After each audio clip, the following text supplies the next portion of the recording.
Ky emision u mundësua nga Efesus Travel, Pavin Kafe, Italterm, Aquavita dhe Go Plus.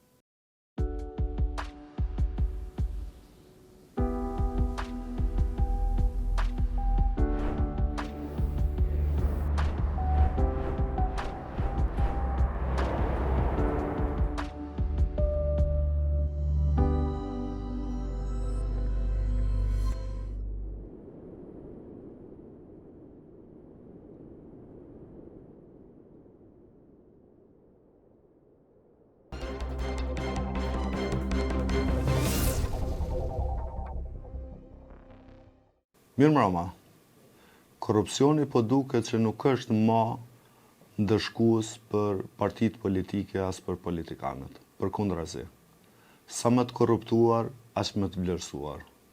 Këtë po dëshmon qeveria Kurti, këtë dëshmoj edhe rezultati i zgjedhjeve të fundit të përgjithshme. Njerëz të cilët janë përfshirë në korrupsion nuk janë ndëshkuar, përkundrazi. Ata janë sa më lart në listë. Këtë javë pati një proces gjyqësor. Nagib Krasniqi ishte para drejtësisë.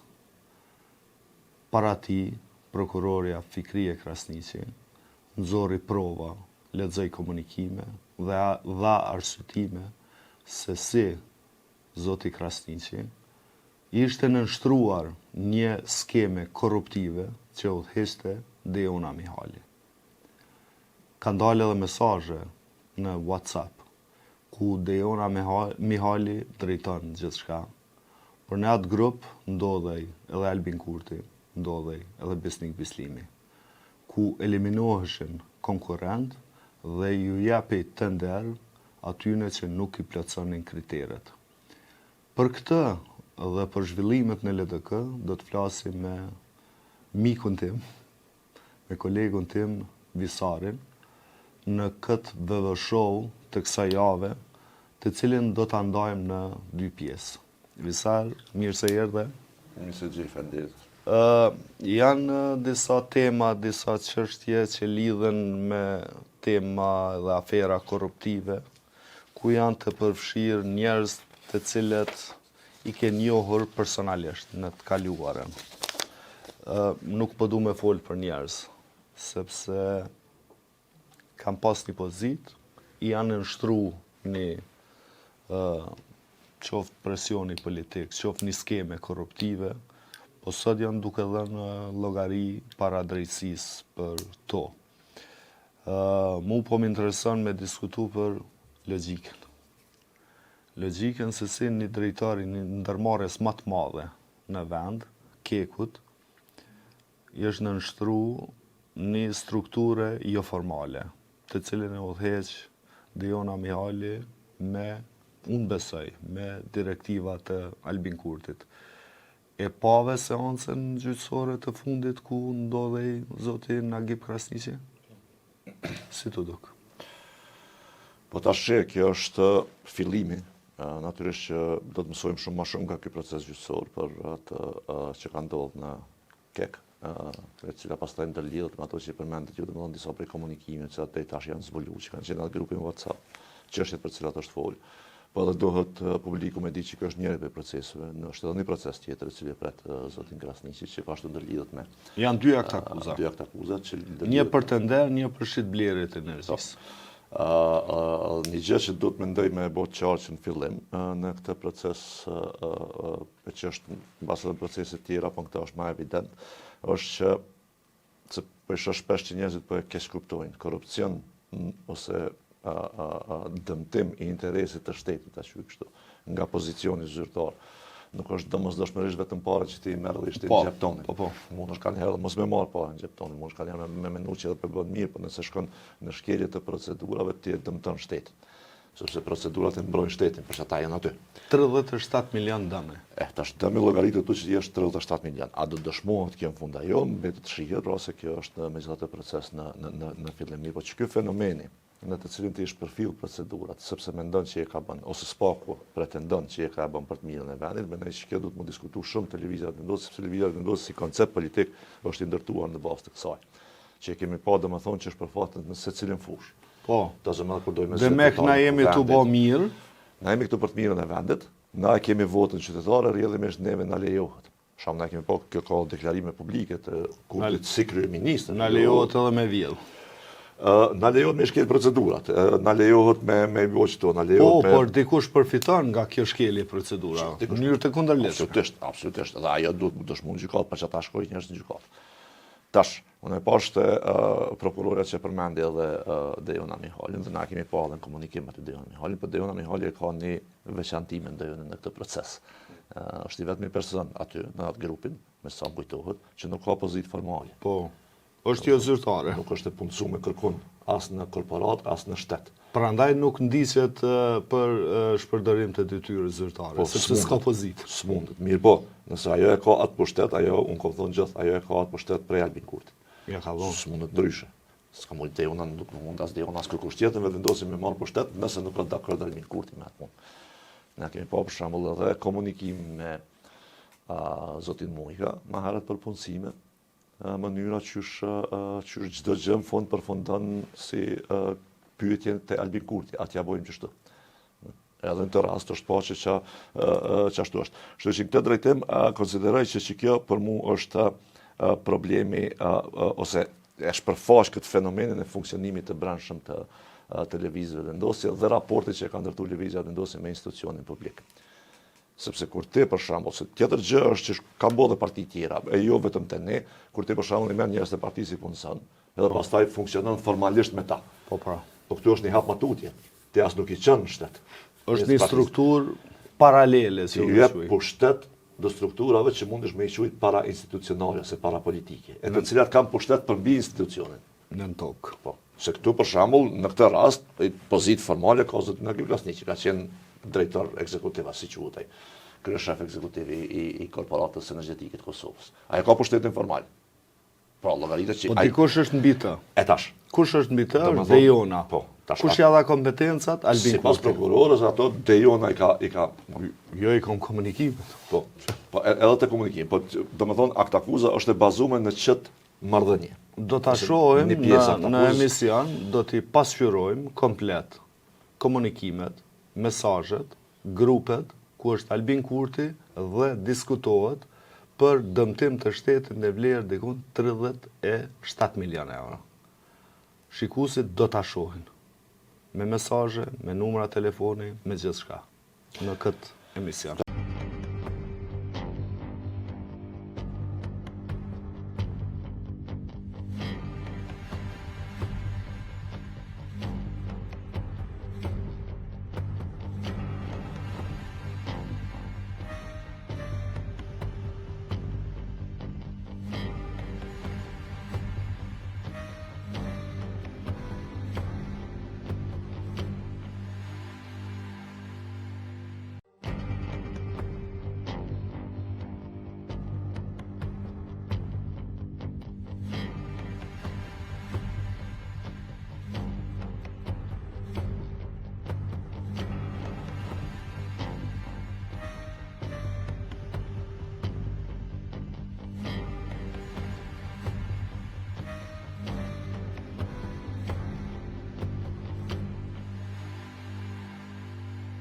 Një gjë që unë mendoj që duhet njerëz me pas parasysh, pra edhe bashkëpunëtorët, edhe ata që nuk janë bashkëpunëtorë të Kurtit, është që Kurti në fund të gjitha masat i merr për me pështuhet.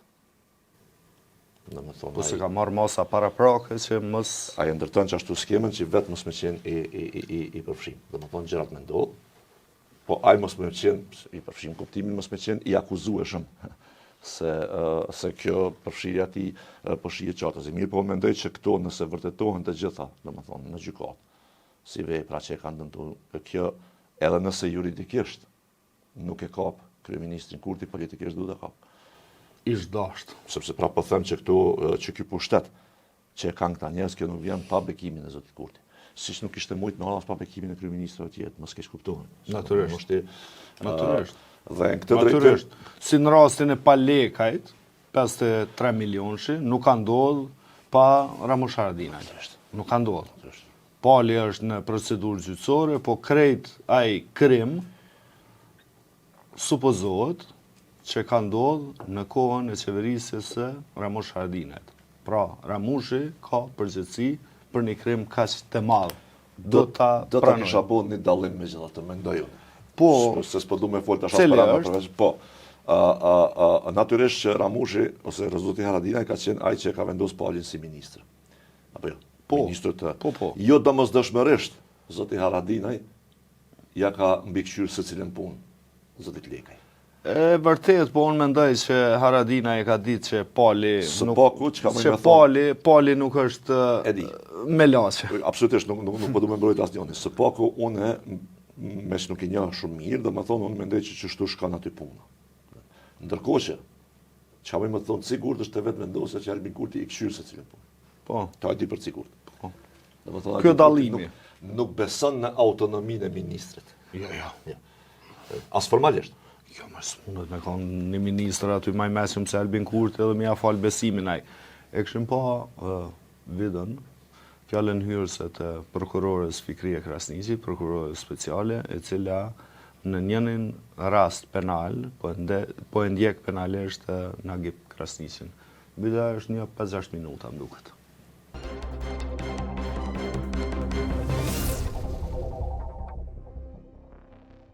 Edhe nga provat materiale, por edhe nga ato jo materiale, siç do të dëshmoj shumë dëshmitar në këtë çështje, do të vërtetohet që me dashje dhe me ndjenjë të plot ka urdhëruar lidhjen e një kontrate. Nuk do të përmend radha zi, por fjala bie. Kemi të bëjmë me një kontratë për të cilën do të dëshmojnë edhe dëshmitarët të cilët ishin pothuajse akter të veprimeve të tyre, por që në mënyrë urdhëruese vepruan në atë mënyrë kur nga një tender i hapur, një operator ekonomik u shpall i papërgjegjshëm, pas një periudhe të caktuar, po i njëjti operator u ftua për çka ka dëshmi që u ftua drejt për drejt nga i akuzuari, që të negociohet me të. Dhe nuk mbeti vetëm me kaq.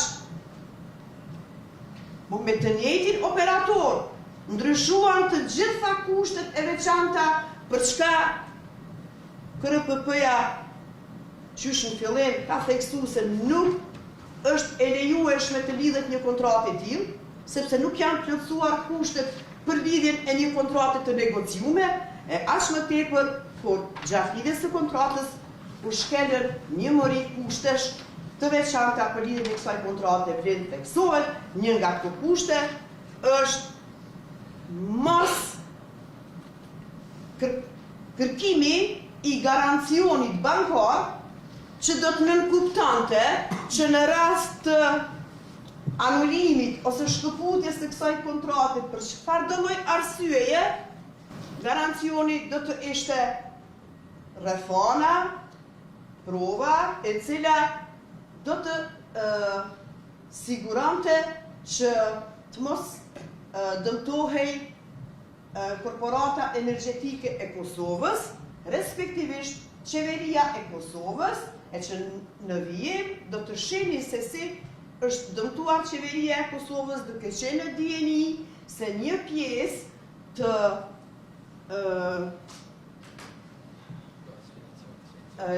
dhënjes së parave për mbulesa të kekut janë dhënë nga qeveria.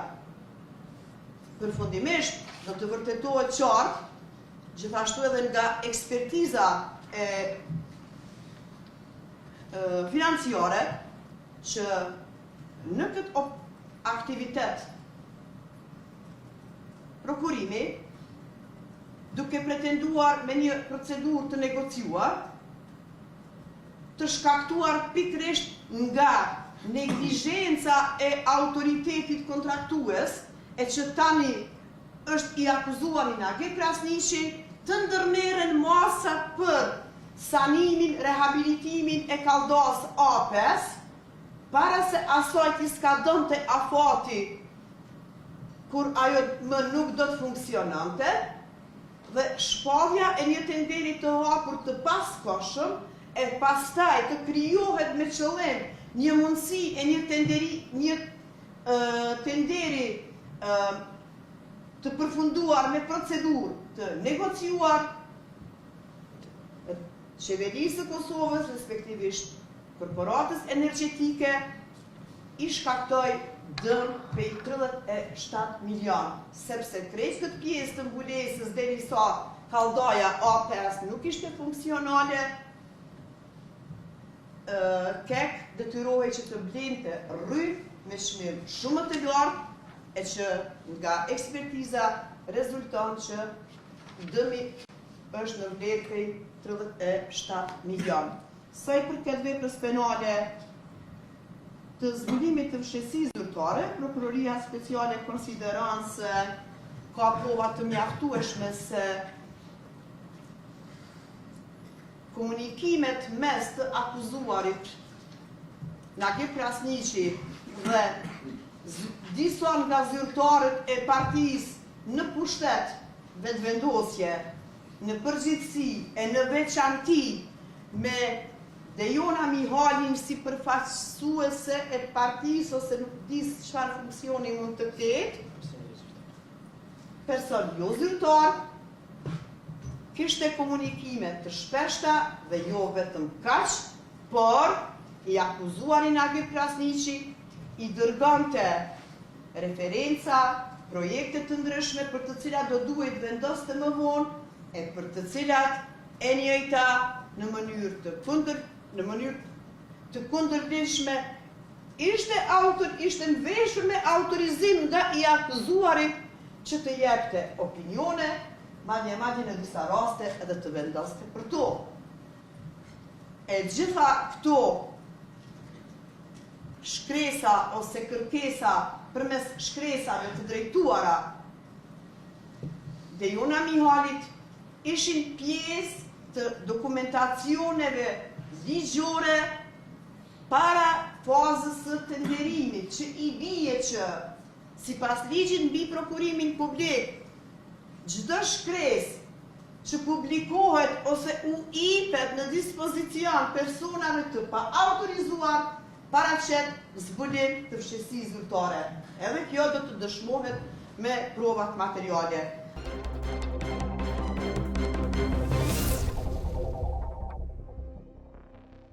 Profesore dëgjove prokurorin, e cila po kryen punën e vet. Dha argumente të bazuara. Mes tjerash përmendi qysh një opinioni KRPP-s,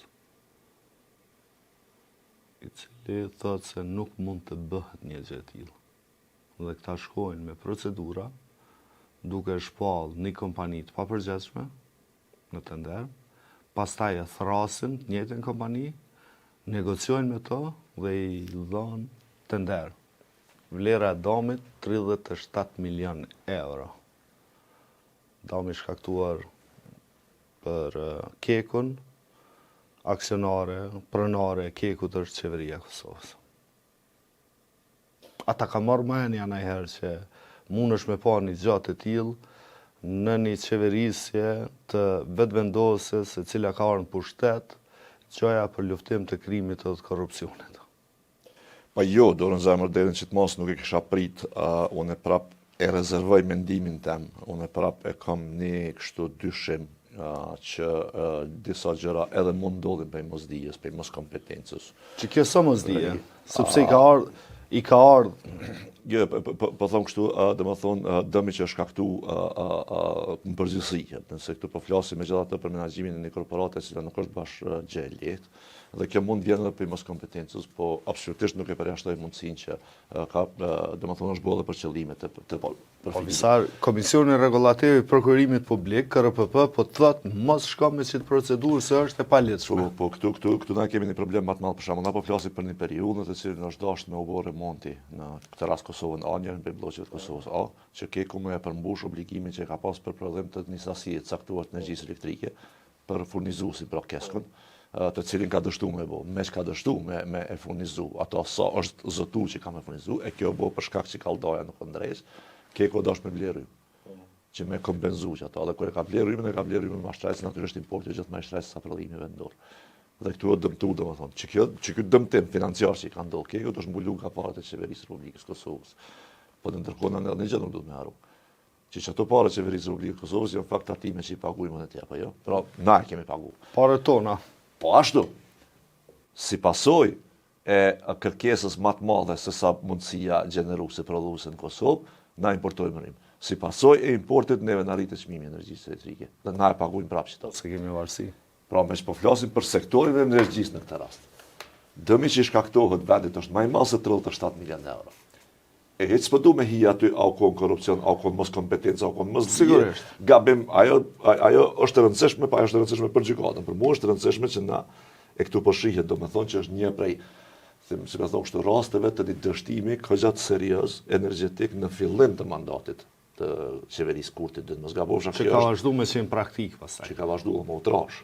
Se na kemi pa pastaj edhe disa hulumtime tjera që kanë shpërfaq një trashje ta quaj kështu të gabimeve ose të krimit në fushën e energjisë. Që pse Albin Kurti është i përfshirë në gjithçka? Që 5 sekonda incizim. Me argumente racionale e kemi çmontuar projektin e kontrglobalit me argumente racionale e kemi çmontuar Pra, në Kuvend Kosovës, Albin Kurti thot, projektin e kontrglobalit me argumente racionale e kemi çmontuar. I bie që nuk prodhohet energji elektrike prej një termocentrali 3, i cili do të ishte i yni. Dhe sot jemi të varën. Sot, po. Harro, a ka qenë veç- kontrata veç- e mirë, a ka qenë e keqe? Jo, s'po du E me- rëndësishme është që Kryeministri i Kosovës i ka luftu projektet energjetike të prodhimit të energjisë në vend. Sakt. Rrjedhimisht i bie që ne jemi të varur prej të tjerëve. Po. Përkatësisht partnerit kryesor që është Vukhamović. I cili e kontrolla pa shumë ka një pozicion kështu. Ballkanin e Botës të monopolit në Ballkan. Po qëre, pse kjo është edhe një gjë që duhet me pas parasysh publiku. Për shembull, vendosja është e vërtetë ka kundërshtu, edhe unë sa kam qenë aty, edhe mos që më dalë, ty kontrol global, si projekt. Ma herët e kemi kundërshtuar Mirë, ka qenë bindje. 2100 megawattin. Veç një gjë që nuk po e përmend as kurti fatkeqësisht, është që vendosja kur i ka kundërshtu këto, e ka pas një propozim tjetër. E ajo është me ndërtu termocentral me parët Kosovës. Pra vendosja në atë kohë nuk ka qenë kundër kapaciteteve të gjenerimit, po ka thonë do të pronësi publike, ideologjike kjo, mosh me thonë mirë, mosh me thonë këtë që ka qenë qëndrimi. 5 vjetë pushtet, 17 miliard buxhet të menaxhuara. Asnjë megavat nuk është tu. Tash hajde ti penal që kontër global se spajtohesh ideologjikisht me to. Dakor. Hajde, që edhe po pajtohena me ty. Nalje. Pse s'ja nisëm me të tu? Pse se bone vetë, o. Tani e patëm pasat propozimin jo e rindërtojmë Kosovën A dhe B. Projekti gjerman. Projekti gjerman me Billfinger. Pse s'u bo? Tani na erdhën një mundësi tjetër. Gazi amerikan. Jo, pse se bone? Se termocentrali i ndërtuar me gazin amerikan kishte mujt me bo në pronësi të Kosovës. Nëse do të bënë me sektorin privat në rregull një. Po kishte mujt edhe në pronësi të Kosovës me bo. Pse nuk e bone? Në më thonë, gjitha këto se kjo thot e kemi të shmontu me argumente racionale. Jo, argumente racionale po të regojnë që ti në fakt e ke pengut se si Se është kupolla e mafisë energjetike. Aqme. Kapoja në Kosovë. Aqme tepër kur ti e shet, do më thonë që pej situatës së mungesës e energjisë elektrike, dyshohet se po përfitojnë njerëz të afërt me ta. E një mes ka shumë interesant. Dafina Zeqirin, kër e priti para zgjedhur në kabinet, që të ke Dafina ati, po do kështë shumë ma cool kështu se sa më fushat. Dafina me burrin e saj janë në projekt të energjisë me bateri. Projektin e energjisë me bateri që ka qeveria Kurti. Pra, Dafina Zeqiri, Reja e këshilltarit e Vjosa Osmanit, kanë hyrë në projekt të baterive që lidhen me projektin e baterive të qeverisë Kosovës. Të MSS-s. Po pra, Do më thonë donacioni amerikanë. Kreshniku, Dafina Zeqiri janë në këtë projekt duke u mundu me zhvillu, me ecë përpara. Natyrisht kanë pas pengesa në marrjet e kredive, sepse kredia shumë e madhe dhe këta duket që nuk kanë kapacitetat shumë për me marrë, por bashorti Dafines, që është djali i këshilltarit e Vjosa Osmanit, që u prit nga Albin Kurti janë në këtë projekt. Dhe sistemin energjetik tonin, diçka që do duhet të konsideroj siguri kombëtare, si që thotë edhe Palmeri në atë raportimin në një komision të Kongresit Amerikan për cilin kemi folë na, sot gradualisht mundet më rshit në duar të Dafina Zeqirit. Ky është serioziteti i kësaj qeverie në raport me energjinë elektrike. Këtë për cilën po flas i kam dokumentat dhe jemi të punu për me pa rolin e këngëtares së ndëruar, e cila është artiste goxha e mirë, goxha e madhe, po që ambicet i ka me hy në energji elektrike, bashkë me burrin e saj. Falë se ndërpreva. Jo, do më thonë dhe tash çka është jashtëzakonisht të rëndësishme më u përmendë, këta kemi diskutuar disa herë, është pikërisht sektori i energjisë në tërësi, në të cilin mas shumë t'i ka pas vëmendje Kurti dhe qeveria e tij në kuptimin njerëzit për rreth kështu me radhë. Dhe në këtë drejtim këtu po dalin problemet më të mëdha. Pra nuk është sektori i energjisë diçka me cilin nuk është marrë Kurti. Se ti mund të thonë ka neglizhuar, sepse ai nuk neglizhohet. Mirë po nuk është ka neglizhuar. Veç i ka marrë një seri vendimesh të gabuara, të cilat tash po dalin që ju ka kriju mundësi përfitimi shumë të mëdha individëve të caktuar, edhe humbje jashtëzakonisht të mëdha e ekonomisë Kosovës. Që kjo mendoj është fjalia që mundet me përmbledh më shumë shtetit se sa ekonomisë. Se shteti duhet me qenë i lidhur ngushtë me prodhimin e energjisë se garanton siguri. Ekonomia blen ma lirë, shet ma shtrejt, s'ka rëndësi shumë. Jo, kjo është e lidhur direkt me sigurinë kombëtare. Veç ka rëndësi edhe për ekonominë. Sepse na për shembull me thëngjillin ton, kur e prodhojmë energjinë elektrike, na prodhojmë shumë lirë. Nëse për shembull ju jap energji të lirë bizneseve tua, sektorit privat, ata janë më të konkurrueshëm treg pastaj. Mundësinë kanë më të madhe, kanë një farë avantazhe. Kur ti detyron ata me blej energjinë shtrejt, a ke pa që ndodhi kur dëshin me qitë në trakt hapën. Një pjesë e konsiderueshme e biznesit, atë thanë, nuk mund ashtu me funksionu, pra do të më mshel. Dhe me thonë që drejtim që ti e kini avantazh, e kini resurs, që atë resurs dush me përdor, që me kriju një situatë ekonomike për biznesit e tua që jo ma e favorshme se sa vendet tjera. Tjetra pastaj, nëse unë si qytetar e kom pagu ka 100 euro faturën e rrymës, tash e paguaj ka 250, ajo është dëm për mu. E kur dëmtohen familjet, financiarisht dëmtohet ekonomia në përgjithësi.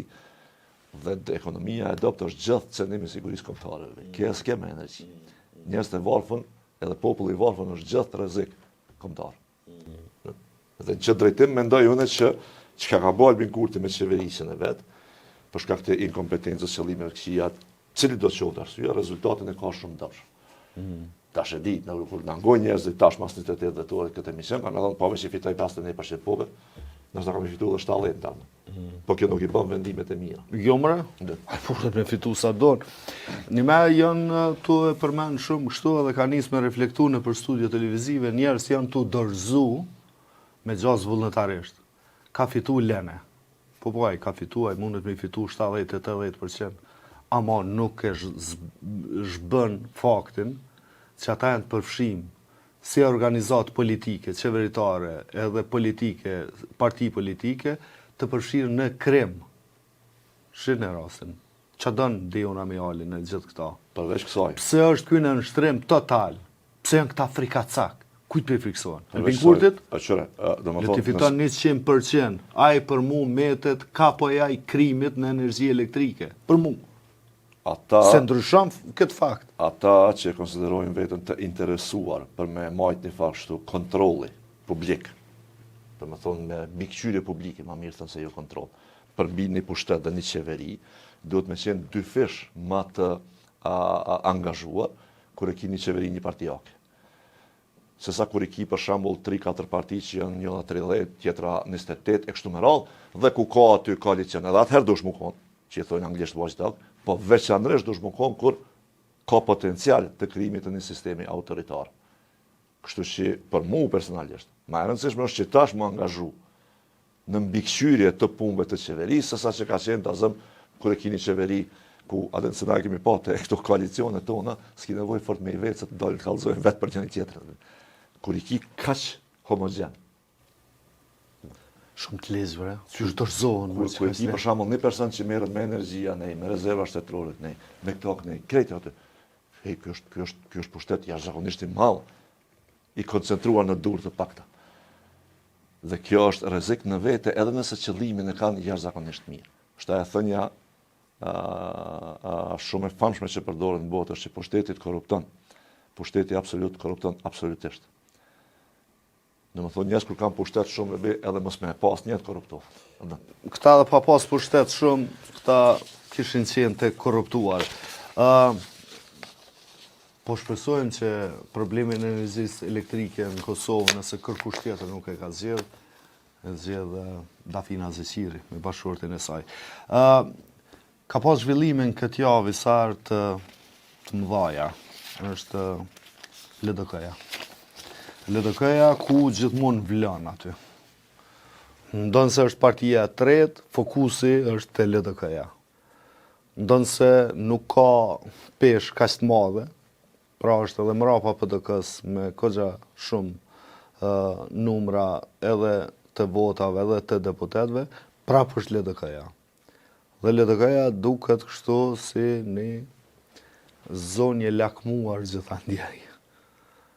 Dhe kjo zonë e lakmuar sot është e rrezikuar prej LDK-s, prej njerëzve të LDK-s, prej Lumirit dhe të tjerëve të cilët në ndër vite nuk e kanë njohur Lumirin si kryetar, pra kanë punu për me hjek, me largu prej kryetar Lekut, dhe sot ju ka ardhur rasti për shkak të rezultatit të dobët, ndonë se nuk kërkojnë llogari fillimisht për vetvetes, pastaj prej zotit Abdi Gjiku. LDK-ja është në qendër të vëmendjes, ose këndellet, ose kjo parti ka me qenë buz ekzistencës, si jetu e po. Po tash që LDK-ja është e vërtet që domethënë ka pasur probleme në të kaluamën, bile ka pasur edhe probleme të cilat kanë rezultuar pastaj edhe me domethënë krijimin e partie, dy fakt parti janë kriju për LDK-s, kështu që i njohim. LDK-ja, Lista Ibrahim Rugova. Lista Ibrahim Rugova, pra 3, se edhe Guxo, nëse është parti i thënë që thotë. I thënë që në parti. Dhe në këtë drejtim mendoj që Liga Demokratike e Kosovës e ka, unë konsideroj një veçori ka është krahasuar me parti tjera, është që se që kanë një zakon që krejtë bisedat e brendshme i bëjnë edhe publike. Që mendoj që ka një herë është pengesë për debatën e brendshme. Natyrisht janë për transparencë, natyrisht janë për llogaridhënie dhe secila parti ka obligim llogaridhënien, po kur gjithçka ata si shefin nis këtu. Kur gjithçka diskutohet edhe përmes publikut që e pengon pastaj procesin e brendshëm. Mendoj unë dhe kjo pengimi i procesit të diskutimit të shtruar brenda LDK-s nuk i konvenon partisë. Dhe kushdo që e bën këto, duhet me pas parasysh që edhe pse i ki qëllimet më të mira, i e ka dëmton partinë. Në anën tjetër, kjo çështja e përgjegjësisë pas zgjedhjeve, mendoj që është një diskutim që po zhvillohet tash në raport me LDK-n, por kjo pastaj shkëndesh më aplikuar edhe të parti tjera, në nuk jemi një demokraci e cila ka pas të zakonshme që me kërku përgjegjësi për kryetarit në momentin që nuk i fiton zgjedhje, sepse për ashtu nëse kishin pas kur. Po në 2021 vetë Abdi Gjiku e ka kriju një zëtë të tjera. Nëse aplikojnë të njëjtën logjik në historinë e shkurt demokratike të Kosovës, të se kështë pas Hashim Thaqin kryeminist ose ishtë dash me dhënë ndërheqje 2001 kur i ka humbur zgjedhjet. Të gjithë. Të se kështë pas Albin Kurti kryeminist ose ishtë dash me dhënë ndërheqje në 2011 kur i ka humbur zgjedhjet. Të gjithë. Isa Mustafa kur i ka humbur zgjedhjet. Domethënë këtu nuk i ka humbur zgjedhjet. Ramushi se si fiton kur? Këtu nuk i ka humbur zgjedhjet kur veç Ibrahim Rugova. Po. Sa ka qenë lider partie, gjithë i ka fituar LDK, edhe pse edhe në kohën e tij ka pasur rënje të numrit votave. Po si ka humbur. Tjerë ka humbur. A dohet tash me dhënë përgjegjësi leadershipit? Natyrisht po. Domethënë mirë po, kërkesa e përgjegjësisë nga leadershipi mendoj që duhet mushtruar ndryshe. Spari, mendoj që njerëzit e LDK-s duhet të na kallëzojnë neve ose edhe njëri tjetrit a kanë qenë vendimet kolektive apo individuale. Pra, nëse ata thonë që vendimet i kemi pas kolektive, atëherë s'mundësh me fajsu veç një njerin atë kolektivitet. Si Vjosa Osmani që apo i ke Valdete Dakës, pra vendimi jo kolegjial, mirë po ti shkon shpe. Ja le shkojnë tani, ja asnjëni. Çka e para? E dyta është pastaj që çka jeni të diskutuar realisht. Çka duhet me diskutuar është analizë e procesit zgjedhor. Pra që LDK-ja me pas të qartë ku dhe pse kanë dështuar, dhe pastaj rruga përpara është diskutimi më i rëndësishëm. Çka kemi ndërmend me bota shetutje, në mënyrë që këto gabime që i mësuam dhe këto psime që i patëm, mos më na u përsërit në të ardhmen. Në kuadrat e diskutimit që ka përdojmë me bo, ti mund është mi pas 1, 2, 3, 4, 5 vetë që thonë unë e menoj qështu, këtë e thotë unë menoj qështu, këtë e thotë unë menoj qështu, që kjo është gara politike. Pra në parti politike, unë mendoj sikur në shtet, gara politike du të me qenë mes njerëzve të cilët e përfaqësojnë një program të caktuar. Po pse vis në LDK ndodh një gjë e tillë? Pse vis në LDK ndodh ky debat? Kur ka ndodhur vetë vendosje, u kryma, e dim rezultatin. Sepse që unë mendoj që LDK është një parti e cila ka edhe bekimin edhe mallkimin të qenit parti politike. Pra që nuk është më parti e liderin themeluar se njerin kryesor, nuk e ka. Prej vdekjes së tij nuk ka pas më lider. Tash ti lyp udhëc, lyp kryetar partie, lyp kandidat. Që s'po e gjen. Herë gjë më të mirë, herë gjë më të keq, po sidoqoftë që kjo është proces normal demokratik që ndodh në këtë parti. Në nuk mundja me thonë për shembull që LDK-ja dhe zhvillimet brenda saj janë abnormale, të janë normale. Abnormaliteti jo të këto tjera, nëse do me quaj kështu. Po edhe këto ndodh për shkak të rrethanave historike kështu me radhë. Dhe sekondemi unë mendoj që kjo ka ndodhur vazhdimisht dhe zakonisht lidhjes demokratike të Kosovës. Mënyra që menaxhohen këtu është pa vetë. Këto kriza është edhe mësim për partinë, edhe përgatitje për partinë. Unë uroj që Lidhja Demokratike e Kosovës me menaxhu këtë proces më mirë se që kanë menaxhu tjerët. Unë kam një frikë Visar, se nëse shkojnë me që të frymë në kuvend, ka gjasa munda partia. Po që kjo është problemi kryesor. Ka gjasa, sepse zoti Abdigjiku po thot kam ofru ndërheqje, e nuk ka dhënë ndërheqje, se ndërheqja është e pa revokueshme dhe ecë. Edhe shkojnë në kuvend, e prezanton gjendjen faktike, ndërheqjen e kryetarit, edhe hyn proces të zgjedhjes së kryetarit të ri. Kjo është e një edhe statuti, tha Abdullah Hoti, pëse e pave statusin e tij, i cili ja, ashtu është, me statut, i cili ja bëri të qartë zotit Abdigjiku se duhesh me dhonë ndërheqje, edhe me shku në kuvend. Sipas nën kryetar tjetër, zotit Lutfi Aziri, i cili ishte në debat plus. Po, ju pash.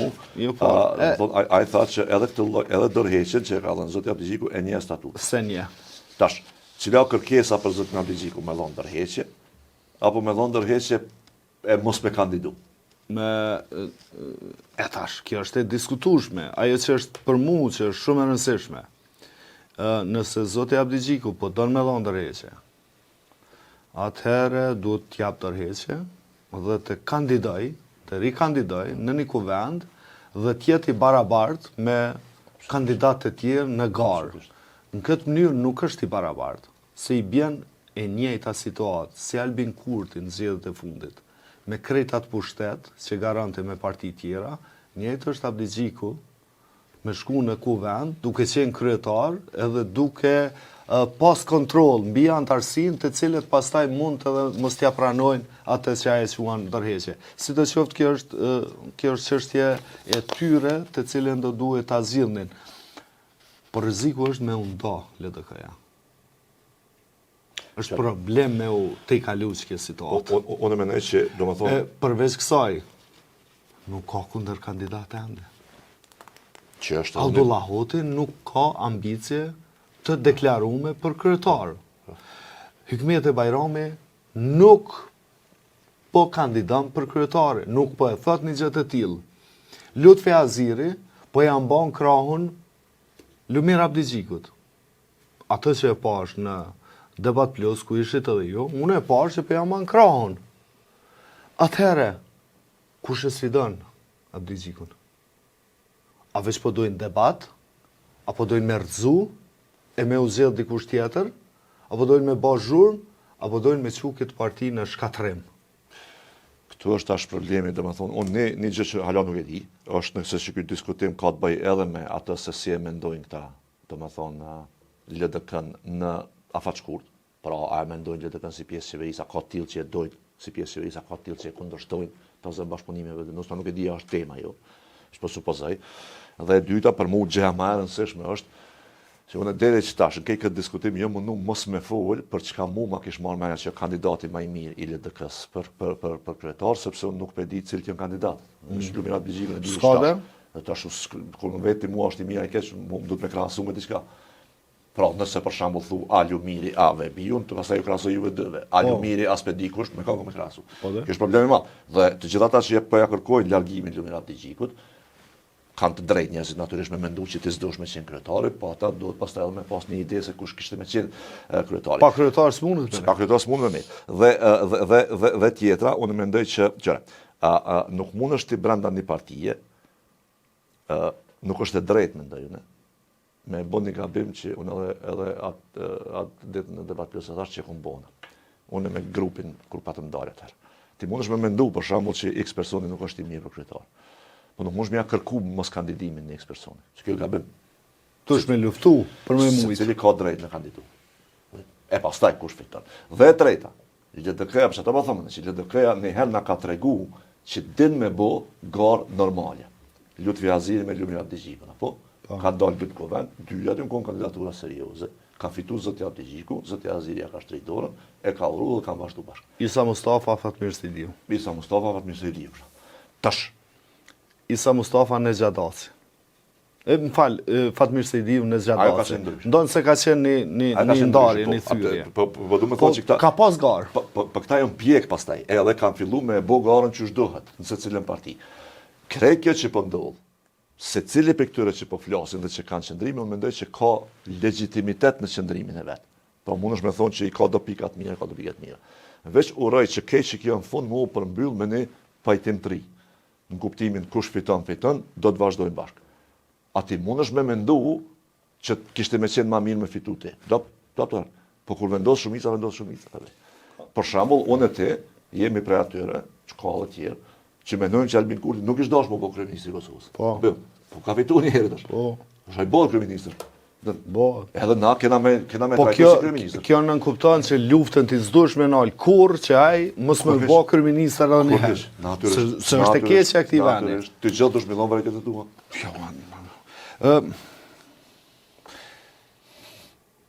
Ajo që unë po e shoh që ato ndodh në LDK është shuarje e shpresës. Ky debat, ky diskutim, kjo luftë e mbrëmshme ende po ja ul mundësitë LDK-s për me qenë alternativë.